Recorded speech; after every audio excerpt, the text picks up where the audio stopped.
Hey yo, in this video, I'm going to tell you the best finger dexterity exercises for bass guitar, okay? But you have to keep it between me and you, all right? Let's go. All right, hey man, if we haven't met yet, my name is Ted and I talk bass. Check it. If by the end of this video, I have earned a like from you, I've earned a subscribe from you, do your man a favor, hit that like button, hit that subscribe button. Now, before we get started, we need to maybe look at the definition of dexterity. All right. Now, this is the Oxford Dictionary. It's not me. Skill in performing tasks, especially with the hands. So let's talk about that for a second. You know, I'm in my 50s, but barring a habit here and there over the course of my lifetime, I still have the dexterity of maybe, 35, 40, something like that. You know what I mean? I can run a little bit. I can move. I'm flexible. I can squabble a little bit if it comes down to that. However, I do not have the dexterity of an Olympic athlete. And I don't need the dexterity of an Olympic athlete.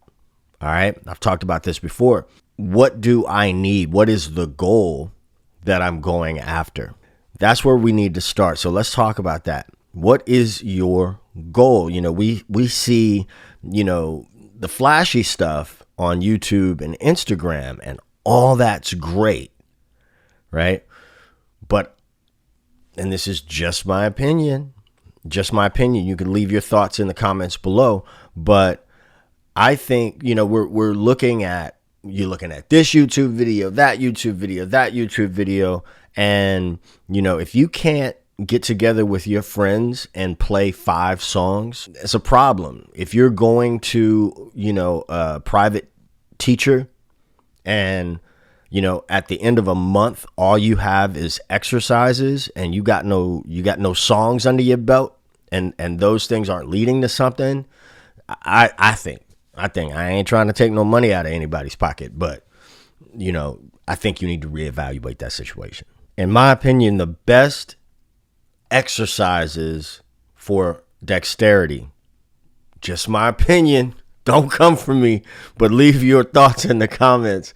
Some of the best exercises for finger dexterity on bass or any instrument is repertoire. Now, that's got some different layers to it, but, a lot of the stuff that we, think about maybe investigating how some of your favorite musicians have practiced, right?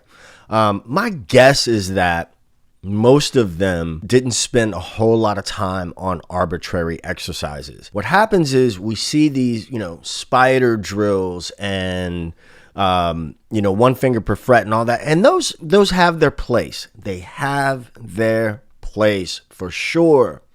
But a lot of times there's not really intrinsic musical value in them. You're probably never going to play that, in a real situation. You know what I mean? And if you can't connect the dots from the exercise to actual music, in my opinion, you're wasting some time. You got to get some repertoire under your fingers. When I was in college, I could remember Glenn Richmond saying to me, let the repertoire teach you about harmony. So we have to, again, the goal, what do I want to play? Where am I trying to go? And that will change over time, right? The next thing that you're going to need are some tools. You need to have something, back in the days when a lot of us were first learning, we had records and tapes. That was my experience, was records and tapes, destroying records, destroying tapes, and you have to get the pen and do that. You know what I'm saying? The times, they haven't changed. And so we've got tools now that can help us to get the dexterity that we want based on our goals, right? If it's 2020 something and you don't own a metronome, shame on you. Now, my favorite tool for practicing is Songmaster Pro. Let me show you how I use this and give you an example of